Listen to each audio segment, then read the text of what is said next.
नमस्कार, मैं जनप्रता शिवम गौतम। जिस तरीके से पश्चिम बंगाल में ममता बनर्जी की मुश्किलें लगातार बढ़ रही हैं, उसके बाद ममता बनर्जी बैकफुट पर भी आती हुई दिखाई दे रही है। इसके दो खबरें आपको बताएंगे। पहली खबर यह है कि शारदा चिटफंड घोटाले में जो कंपनी शामिल थी उसी का एक चैनल हुआ करता था तारा टीवी करके। उस तारा टीवी के एम्प्लॉइज को ममता बनर्जी की सरकार ने 23 महीने तक 27 लाख रुपए महीने के हिसाब से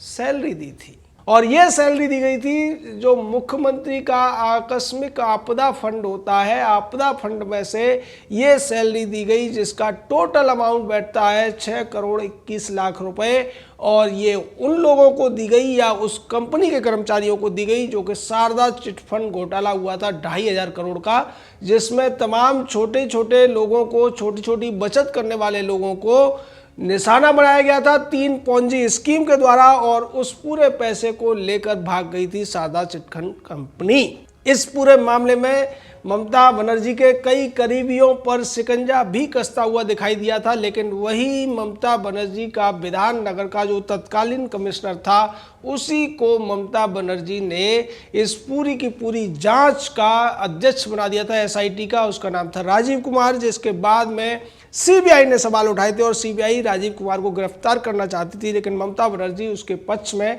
धरने पर बैठ गई। उसी राजीव कुमार को लेकर अब सीबीआई ने कई सारे खुलासे किए। सीबीआई ने कहा है कि विधाननगर का कमिश्नर रहते हुए राजीव कुमार ने ही घोटाले को दबाने की और ममता बनर्जी की पार्टी के लोगों को बचाने की कोशिश की थी। और इसी पूरी की पूरी रिपोर्ट में यह खुलासा हुआ है कि ममता बनर्जी ने 6.25 करोड़ रुपए उस कंपनी के कर्मचारियों को दिए। अब इस पर सवाल उठ रहे हैं कि सरकारी फंड से, जो फंड आपदा का फंड होता है, उसमें से कोई मुख्यमंत्री या कोई सरकार कैसे एक ऐसी कंपनी जो कि घोटाले में फंसी हुई है उसके कर्मचारियों को दे सकती है।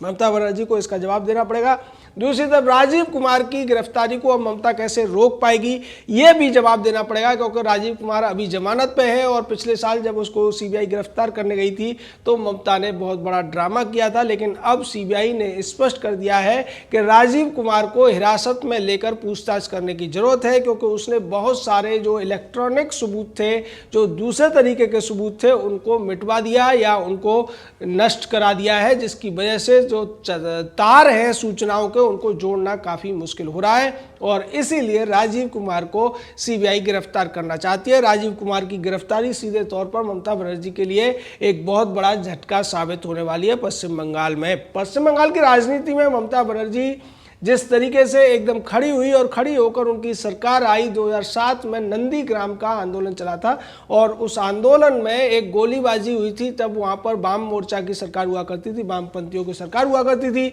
उस गोलीबारी में जो लोग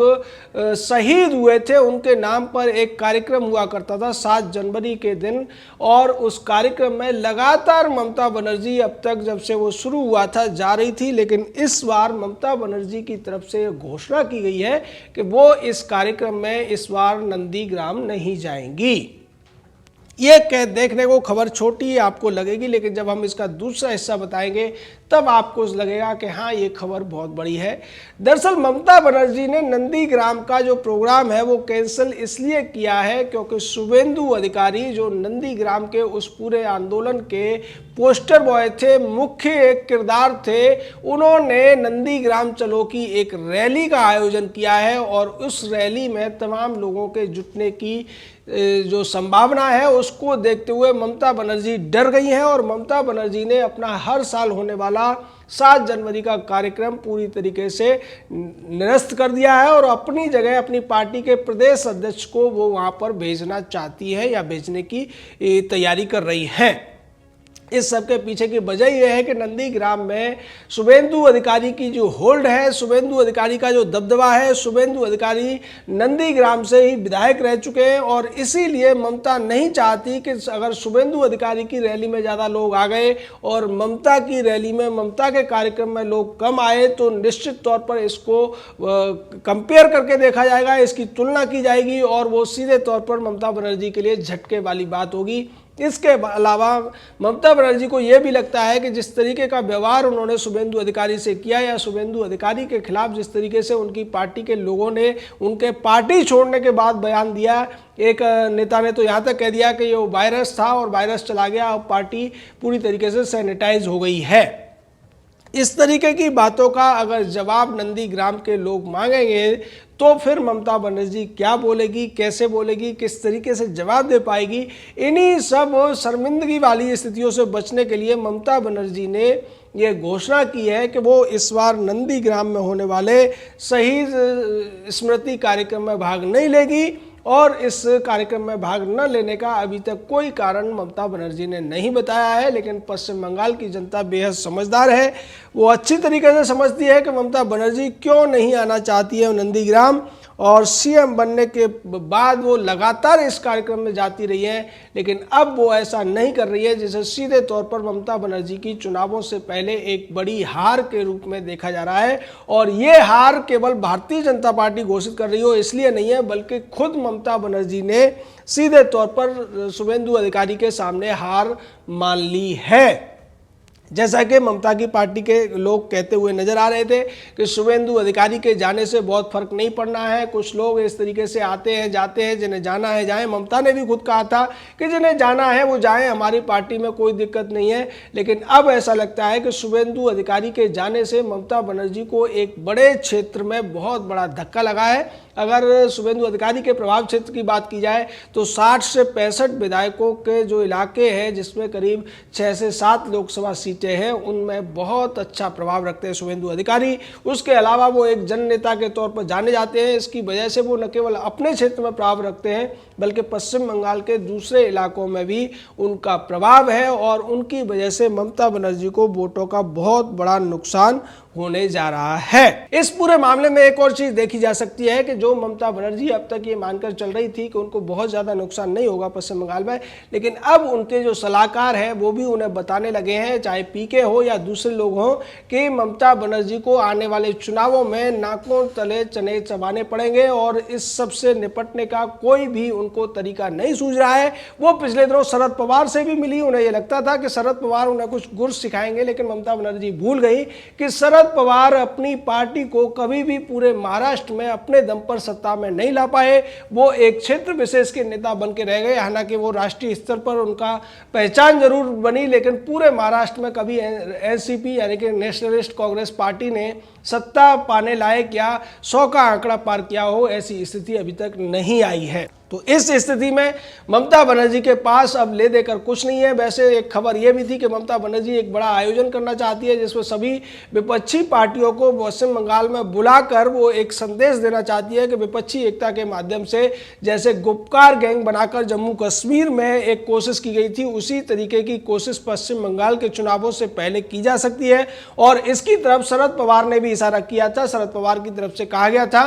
कि पश्चिम बंगाल में ममता बनर्जी का साथ कांग्रेस और वामपंथी पार्टियों को देना चाहिए, क्योंकि भारतीय जनता पार्टी को अकेले दम पर रोकने की ताकत अब भारत की दूसरी किसी राजनीतिक पार्टी में नहीं बची है। कोई भी पार्टी अपने दम पर भारतीय जनता पार्टी को देश तो क्या पूरे एक प्रदेश में भी रोक पाने की स्थिति में या टक्कर दे पाने की स्थिति में नहीं है। यह सीधे तौर पर एक स्वीकारोक्ति थी जो शरद पवार द्वारा की गई थी, और उसका संदेश कांग्रेस पार्टी को भी मिला। और यही वजह रही कि अधीर रंजन चौधरी ने यह घोषणा की कि इस बार कांग्रेस पार्टी वामपंथियों के साथ मिलकर पश्चिम बंगाल में चुनाव लड़ेगी। यानी कि जिस पश्चिम बंगाल में कांग्रेस और वामपंथियों की एक लड़ाई हुआ करती थी, वहां आमने सामने की लड़ाई थी। जैसे केरल में वामपंथी और कांग्रेस कभी एक साथ चुनाव नहीं लड़ते हैं, वो आमने सामने ही लड़ते हैं, उसी तरीके से पश्चिम बंगाल की स्थिति थी। पश्चिम बंगाल में 25 साल से ज़्यादा वाम मोर्चे ने, वामपंथियों ने शासन किया, उसके बाद कांग्रेस ने शासन किया, और उस स्थिति में अब कांग्रेस को वामपंथियों से हाथ मिलाना पड़ रहा है। अंदर खाने खबर यह भी है कि इस पूरे गठजोड़ में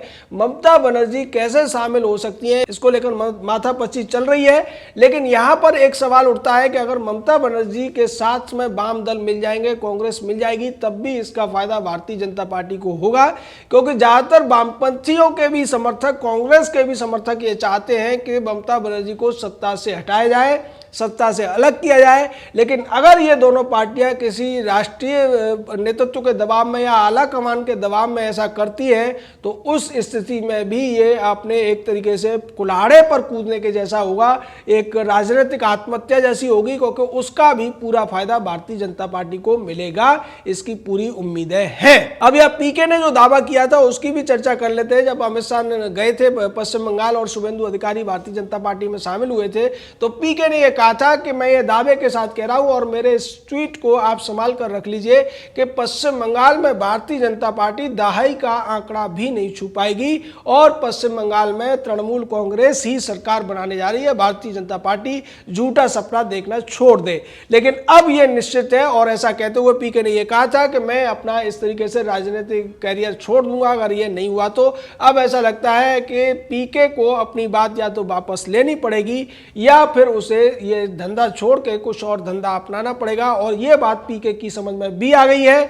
यही वजह है कि पीके की सलाह भी अब यहां पर काम नहीं कर रही है। ममता बनर्जी को अपने तरीके से अपनी चीजों को डिसाइड करना पड़ रहा है। नंदीग्राम का जो प्रोग्राम हुआ करता था उसे ममता एक खास प्रोग्राम के तौर पर हर साल पेश करती थी, लेकिन अब उस प्रोग्राम से ममता का हटना सीधे तौर पर दिखाता है कि ममता ने चुनावों से पहले ही अपने सिपह सालार रहे, अपने ही दाहिने हाथ रहे या अपने नायब रहे शुभेंदु अधिकारी से सीधे तौर पर अब हार मान ली है। और दूसरी तरफ सीबीआई जिस तरीके से राजीव कुमार की गिरफ्तारी की तैयारी कर रही है, राजीव कुमार की गिरफ्तारी के लिए अब दबाव डाल रही है सीबीआई, उसको लगता है कि अगर राजीव कुमार की गिरफ्तारी हो जाती है तो एक और बड़ा झटका पश्चिम बंगाल में ममता बनर्जी को लगेगा और ये झटके पर झटके इतना कमजोर कर देंगे ममता बनर्जी और तृणमूल कांग्रेस को कि चुनाव आते आते स्थिति पहले ही स्पष्ट हो जाएगी। तमाम तरीके के जो ओपिनियन पोल हैं उनको पहले कहना पड़ेगा कि इस बार ममता की हार होने जा रही है पश्चिम बंगाल में।